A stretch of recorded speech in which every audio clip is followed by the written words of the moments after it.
mate him. Not only is he just winning by position, but he's going to mate him. Yeah, queen e3 check followed by knight to c1, I think will be what we see. But watch out for g6 check by white, right? That will be a big issue. That would be a problem. The one way for Carlsen to he'll save take on the h4 position. with check. Okay, or no? No, okay, he will. He's just being a good Russian schoolboy. Russian schoolboys know to always repeat as soon as you can. Magnus is about to throw in the towel. I can see by his body language. The knight on b3 is hanging. We have our first mate on the board of the day. Magnus gets his bell rung. We don't miss an opportunity to do it ourselves. Always ring that bell anytime someone gets checkmated. And Grishuk jumps out to a 2-0 lead. It's time for them to rematch, and the players should do that. Yeah, so, I mean, really, Grishuk with a very strong showing in the first two games. It's really extremely impressive. And now Grishuk gets the white pieces for the first time in classical chess, normal, not 960 chess. And he starts with d4, and we'll see how he progresses. But what a showing by Grishuk. I mean, so far, so good, right? He's up 2-0.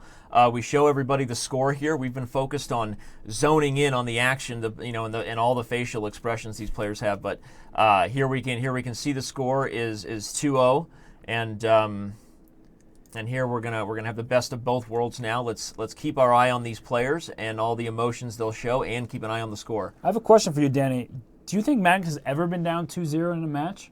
Like in the history of his life? Or like, last 6 years. Right. I mean, like since he was 7 years old?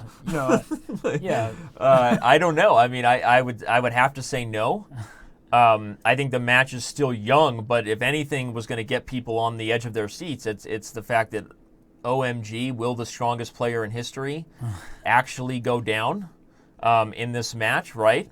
It's been said by the commentators. I'm not going to toot my own horn, as yes I am. I picked Grishuk to pull the massive upset in this match, of course knowing Carlsen is the favorite that he is. But Carlsen said to Chess.com that he believes Grishuk is one of the three hardest opponents he has. Could ever possibly play. And we already know, as we've reviewed and showed you before the match started, the head-to-head score against these players is not as lopsided as you might think. So there you go. That is why we had our criticism, so to speak, of the lopsided votes here. But okay, the match is still young. Magnus Carlsen is still Magnus Carlsen. I do not expect him to go on complete tilt here, but then again, he's down 2-0. Now he's black in a worse middle game. Yep. Right? You have to stop the bleeding, so to speak. You don't want to lose this game. Even a draw is sort of a successful result right now for Magnus. Absolutely. And speaking of Grishuk, he's not only the current World Blitz champion, but the 3-time World Blitz champion. And Magnus has actually only won 2 World Blitz championships himself. So I'm not saying that demonstrates that Grishuk is the better Blitz player, but it does show that he's a dominant player in his own right. And as you just mentioned about the position we have on the board, this is a worse middle game for black. And the main reason why is the knight on b1 can easily infiltrate d5. Mm-hmm. That knight on f6 has to reroute itself, and that pony can't get there quick enough. Right. And so what ends up happening is you're either dealing with a middle game where your opponent instantly has more pieces, or you're committing to the long-term advantage of your opponent by giving them a protected passed pawn. Positionally, a pawn that is protected by another pawn is one of the most irritating things to deal with, right? It's like having a thorn in your shoe, and you got to take off your shoe, your sock, everything, desperately search for what's been poking you in your foot. A protected passed pawn is really hard to get rid of. Yeah, and out here in Arizona, that might not be a thorn, that might be a cactus needle in your foot, so you don't want to deal with that. No, exactly. And now, we're going to head to a middle game where white is going to be a little bit better. Magnus is preparing to have to eliminate that pony. Grishuk is preparing for the right time to enter into d5. I don't see a better time than now. Yeah, I was going to say, here we go. And let's force the capture. White has the bishop pair and the potential pressure on c5. And could we possibly see Carlsen go down 3-0-3 in this match? Well, this is a really bad position for black. It's not that, the material is even. It doesn't look so horrible for black, but the problem is there are no real concrete plans. And white is just going to start piling up pressure. The light square bishop can prove very dominant. For example, black has a very difficult time going pawn to b6 because that bishop on e2 will then go to a6 and kick the rook from the c file. Mm-hmm. So fighting for the c file is actually not easy for black. And even if you get this pony to d6, well, white just simply goes pawn to f3. The c5 pawn will always be a target. And at some point, White will consider, even, and here, bishop g4, same idea as bishop Magnus a6 to shaking b6. his head. He's just not happy with himself And at this point. Because now he lost a pawn. He's blundering. Grishuk knows it. Sasha is he's zoned in right now.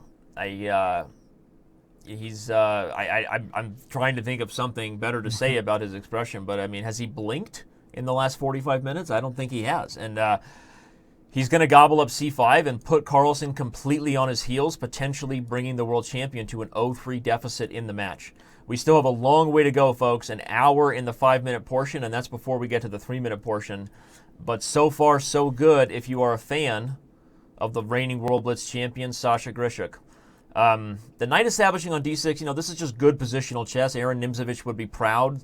Unlike other pieces who struggle there, the knight actually thrives in blockading positions. But the problem is you're down a protected pass pawn that is completely protected. The c file is owned by white. Currently, it's the only open file on the board. I'm in pain if I'm a Carlsen fan right now. Yeah, and actually I think Magnus did well to get here after what looked like a really just tough position. He was shaking his head. And now all of a sudden what Grishuk wants is to create another weakness. It's very important because black is very solid in f5. By Magnus is trying to gain space, put pressure on. Now the pawn e4 is already under attack. But is it really is the essential question? Because if I go bishop h3, I'll always throw my bishop into e6 check at the right moment. So unfortunately for Magnus, despite trying to take back the c file, he's not really getting it. I can just double my rooks in the c file now. I think that's recommended. Rook to c1. And actually g4, I'd be very tempted to play as well here. And here it is. And the problem for black is now this bishop is going to try to make its way into e6. And so Magnus being smart. If g takes f5, king f6 is not so clear. So, it's a good battle right now. I think Magnus is doing his best to try to save this half point, but Grishuk, just a dominant performance so far. Absolutely, and but we did say before this game started that probably even a draw would be considered a successful result for Magnus, right? Being down 0-2, you don't want to go on a losing streak going 0-3. So I like the way he's defended this position, as ugly as this looks. If he's able to win back this pawn safely and somehow simplify into a rook ending, he might be able to hold, right? So that's all Carlsen has on his mind right now. Hold this position where he was worse from the get-go, and give himself a chance to win as white. And some tactics might be in there. I'm thinking of rook e1 now, and if knight takes f5, maybe some f4 moves that it gets really risky for black. Jiggy with it. You've been listening to Big Willie. I like it. And there's all of a sudden some issues with pawn on e5. Knight on f5 is very loose. And the point, everybody, is if f takes, rook e6 check is a hanging knight. Amazing stuff here. I tried our new analysis of moving the pieces, but looks like we have a little bit of a bug. I'm stuck in analysis mode, even though the players are playing. Always hoping developers are listening, so let's see if so I press the reset button and I get back there. Maybe not a bug, actually. I like it. Not a bug, it's a feature. That's the old saying that developers have for you. Yep. This is great defense right now. You can tell Grishuk is a little bit frustrated, looking at his facial expression. Confirmed by our assistant here that the evaluation has gone down from nearly +2 to about half a pawn as Magnus has defended really well, getting activity for his pieces. Yeah, and Grishuk looks hyper-focused. Look at how he's set up in his chair, so the top of his head's almost invisible to us. But he's really trying to find a way to increase his advantage. But I was going to say, that was a risky idea. Is he really putting himself in position where his rook... King look at this tactic. Yep. If king f2, rook takes g4, followed by knight e4 check, forking the rook. That's a trap town population Grishuk. He went for it. He blundered. He went for it and blundered. And Carlsen, he smiles and sticks out his tongue. Classic Magnus. And in fact, he probably should have taken with the other rook. It was a stronger rook to take with. Even stronger. Rook 8 takes g4 would have kept this rook on the very dangerous third rank. Okay, Carlsen is likely to go on to win.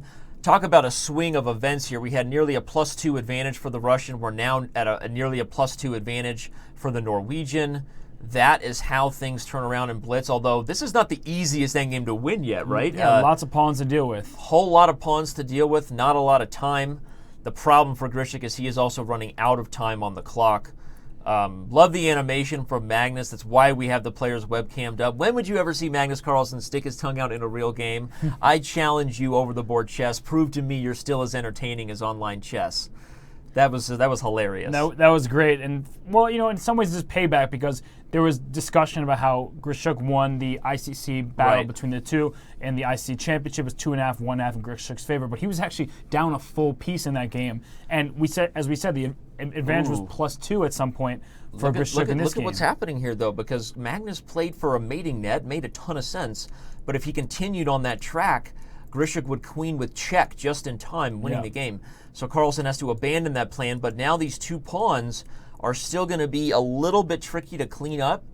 Grishuk not thrilled at this point. Obviously, he let an 0-3 chance go away. Speaking of which, at Samuel Maxton on Twitter said, speaking of zoned in, Magnus looked totally preoccupied in the first few games, but nothing like a potential 0-3 deficit to turn things around. And there's a cool tactic here. Rook g7, if knight e6 doesn't actually attack the rook, because if you take my rook, I go h7. So I can actually leave my rook there for a move. But knight f5 is, of course, the better option, because now king e2 doesn't attack any pawns, and, well, it's just desperation time. Now it's desperation time. There's no way that this e-pawn and the potential mating nets threats that the knight and pawn create with the rook are not going to decide this game. I expect Grishuk to throw in the towel here momentarily, and as I say that, you're good at predicting moves. I'm good at predicting body language. He takes a sip of his coffee, says, well, you got to forget that one, Sasha. Yeah, and that makes us the perfect duo, because if I take your ability to read body language and we do the moves, I mean, we're going to be dangerous players. We're going to be dangerous players if only that worked that way, right?